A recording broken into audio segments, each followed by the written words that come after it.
Hello दोस्तों, welcome back to my channel Jaiswal sir study point. जैसे तालों में नैनीताल, वैसे यूट्यूब पर कमलेश जायसवाल आपका हार्दिक स्वागत नंदन में अभिनंदन करते हैं। अगर आप लोगों ने मेरे चैनल को अभी तक सब्सक्राइब नहीं किया है तो सब्सक्राइब कर लीजिए और बेल आइकन को प्रेस कर दीजिए, जिससे कि हमारी वीडियो अब तक सबसे पहले पहुँचे। तो चलिए दोस्तों, वीडियो को शुरू करते हैं।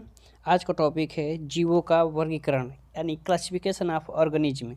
मैं आप लोगों को वर्गीकरण के संदर्भ में दो चीज़ें बता दूं कि वर्गीकरण सबसे पहले अरस्तु ने किया था।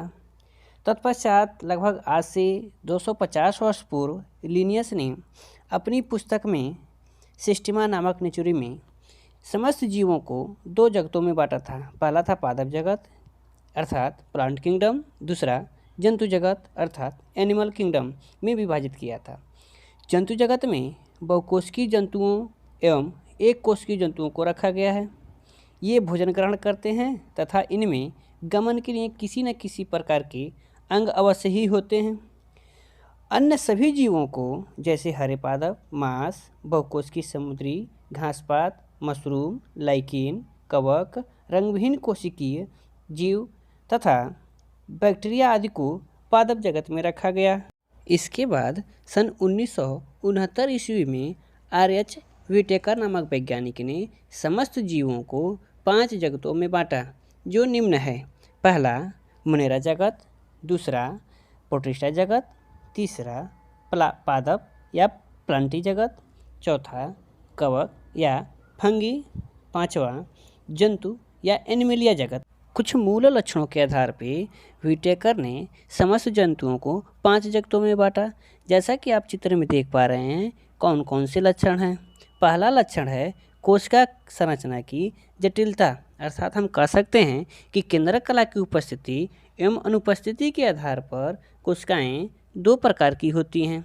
बैक्टीरिया व नीले हरे शैवालों में केंद्रक कला नहीं होती है, अतः यह प्रोकैरियोटिक जीव की श्रेणी में आते हैं। इन्हें जगत मोनेरा में रखा गया है। बाकी यूकैरियोटिक जीवों को शेष 4 जगतों में रखा गया है। दूसरा लक्षण है शारीरिक संगठन की जटिलता। जिन जीवों में समस्त जैविक क्रियाएं एक ही कोशिका में संपन्न होती है, उन्हें एक कोशिकीय जीव माना गया है। इन एक कोशिकीय जीवों को सरल जीव भी माना गया है, जबकि अधिकांश जीव अनेक कोशिकाओं के बने होते हैं। इनमें भी कुछ जीव केवल एक ही प्रकार की कोशिकाओं के बने होते हैं, जबकि कुछ जीव विभिन्न प्रकार की कोशिकाओं के बने होते हैं, जो भिन्न भिन्न कार्यों में दक्ष होते हैं। अर्थात उपरोक्त वर्गीकरण में समस्त एक कोश के यूकैरियोटिक जीवों को एक अलग जगत प्रोटिस्टा जगत में रखा गया है, जबकि समस्त बहुकोशिकीय जीवों को सरलता से जटिलता के आधार पर विभिन्न जगतों में रखा गया है। अब तीसरा लक्षण है पोषण प्राप्त करने की विधि, अर्थात पौधों और जंतुओं में पोषण विधि अलग अलग प्रकार की होती है।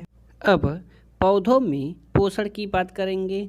ये पोषण के आधार पे 2 प्रकार के होते हैं। पहला स्वपोषी पौधे, जैसा कि आप चित्र में देख पा रहे हैं। ये हरे पौधे हैं जो कार्बन डाइऑक्साइड व जल की सहायता से क्लोरोफिल द्वारा सूर्य के प्रकाश में अपना भोजन स्वयं बनाते हैं। भोजन बनाने की इस विधि को प्रकाश संश्लेषण अर्थात फोटोसिंथेसिस कहते हैं। दूसरा है विषमपोषी पौधे। ये पौधे अपना भोजन स्वयं नहीं बनाते हैं और भोजन अन्य विधियों द्वारा प्राप्त करते हैं। ये निम्न प्रकार के होते हैं। इसमें पहला है परजीवी अर्थात पैरासाइट्स। ये पौधे दूसरे पौधों से अपना भोजन प्राप्त करते हैं। ये भी निम्न होते हैं, जैसे पहला है पूर्ण परजीवी अर्थात टोटल पैरासाइट्स। ये पौधे अपना भोजन जीवन भर दूसरी पौधों के ऊपर रहकर प्राप्त करते हैं, जैसे कुस्कुटा। दूसरा है आंशिक परजीवी। ये पौधे अन्य पौधों के ऊपर उगते हैं और इनसे केवल पानी व खनिज लवण ही अवशोषित करते हैं, जैसे लुंथेरस एवं विस्कम। अगला है मृतोपजीवी अर्थात पैरासाइट्स। ये पौधे एक विशेष प्रकार के एंजाइम स्रावित करते हैं जो मृत पदार्थों को सरल यौगिकों में अपघटित कर देते हैं और उसी से अपना भोजन प्राप्त करते हैं, जैसे मोनोट्रोपस। अगला पौधा है सहजीवी। इसमें 2 प्रकार के पौधे एक साथ जुड़े रहते हैं जिसे सहजीवी पौधे कहते हैं, जैसे लाइकेन। इनमें एक कवक तथा एक शैवाल होता है। शैवाल भोजन बनाकर कवक को देता है तथा बदले में यह कवक से नमी व खनिज पदार्थ प्राप्त करता है। अगला पादप है कीटभक्षी अर्थात इंसेक्टिवोरस। ये पौधे दलदल वाली भूमि में उगते हैं और प्रकाश संश्लेषण द्वारा अपना भोजन बनाते हैं, किंतु नाइट्रोजनी पदार्थों को प्राप्त करने के लिए कीटों को पकड़कर खाते हैं, जैसे नेफेंथिस, यूट्रिकुलेरिया, ड्रोसेरा आदि। पोषण में भिन्नता के आधार पर अगला बिंदु है जंतु अर्थात एनिमल्स। जंतुओं में एक विशेष प्रकार की पोषण विधि पाई जाती है जिसे जंतु संभोजी या अंतर्ग्राही कहते हैं, जिसके द्वारा जंतु ठोस पदार्थों को खा लेते हैं या उन्हें निगल जाते हैं। ये भी निम्न प्रकार के होते हैं, जिसमें पहला है शाकाहारी अर्थात हर्बीवोरस। ये जंतु सिर्फ हरे पेड़ पौधों को ही खाते हैं। अब अगला है मांसाहारी अर्थात कार्निवोरस। ये जंतु सिर्फ जंतुओं को ही मार के खाते हैं अर्थात वनस्पतियों का सेवन नहीं करते हैं, जैसे शेर, बाघ, बाज इत्यादि।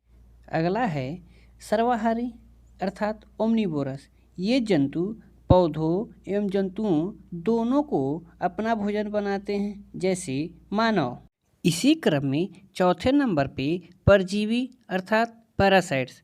ये दूसरे जंतुओं से अपना भोजन जीवित अवस्था में ही रहकर प्राप्त करते हैं, जिसमें ये भी निम्न प्रकार के होते हैं, जिसमें पहला है बाह्य परजीवी।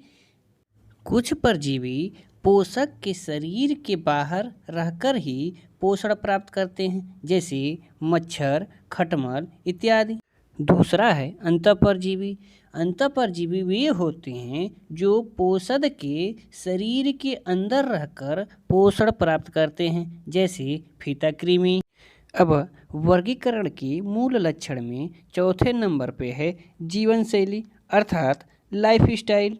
जीवन शैली भी जीवधारियों के वर्गीकरण का एक प्रमुख आधार है। इसके आधार पे भी जीवों को निम्न वर्गों में बांटा गया है, जिसमें पहले नंबर पे है उत्पादक अर्थात प्रोड्यूसर। ये हरे पौधे हैं जो अकार्बनिक पदार्थों से सूर्य के प्रकाश में क्लोरोफिल की सहायता से कार्बनिक भोजन बनाते हैं। दूसरे नंबर पे आते हैं उपभोक्ता अर्थात कंज्यूमर। इस श्रेणी में वे जीव आते हैं जो अपना भोजन हरे पौधों से सीधे या परोक्ष रूप से प्राप्त करते हैं। इन्हें 3 वर्गों में विभाजित किया गया है। उपभोक्ता में पहले नंबर पर प्राथमिक उपभोक्ता आते हैं। इस श्रेणी में वे शाकाहारी जीव आते हैं जो अपना भोजन पेड़ पौधों के रूप में खाते हैं, जैसे भेड़, बकरी इत्यादि। दूसरे नंबर पे द्वितीयक उपभोक्ता आते हैं, यानी इस श्रेणी में वे जीव आते हैं जो शाकाहारी जंतुओं को भोजन के रूप में खाते हैं, जैसे भेड़िया, मोर, शेर, लोमड़ी आदि। तीसरे नंबर पर तृतीयक उपभोक्ता आते हैं। इस श्रेणी में वे जंतु आते हैं जो द्वितीयक उपभोक्ताओं को भोजन के रूप में खाते हैं। इन्हें शीर्ष उपभोक्ता भी कहते हैं, जैसे शेर, बाघ, चीता इत्यादि। अब जीवन शैली के क्रम में तीसरे नंबर पर अपघटक आते हैं अर्थात डिकम्पोजर। ये मरे हुए उत्पादकों और उपभोक्ताओं को सड़ाकर सरल भौतिक पदार्थों में बदल देते हैं, जिसे पुनः हरे पौधे अवशोषित कर भोजन बनाते हैं। अब वर्गीकरण के मूल लक्षणों में अंतिम और 5वें नंबर का लक्षण है जाति वृत्तीय संबंध। जीवों की विभिन्न जातियों एवं संघों और जगतों के विकास क्रम का अध्ययन करने पर ज्ञात होता है कि इन सभी जीवों के विकास में एक प्रकार का संबंध है। इसी संबंध को जाति वृत्तीय संबंध कहते हैं। तो दोस्तों, ये रहा वर्गीकरण का पूर्ण व्याख्या। हम आशा करते हैं कि ये वीडियो आप लोगों को बहुत अच्छी लगी है।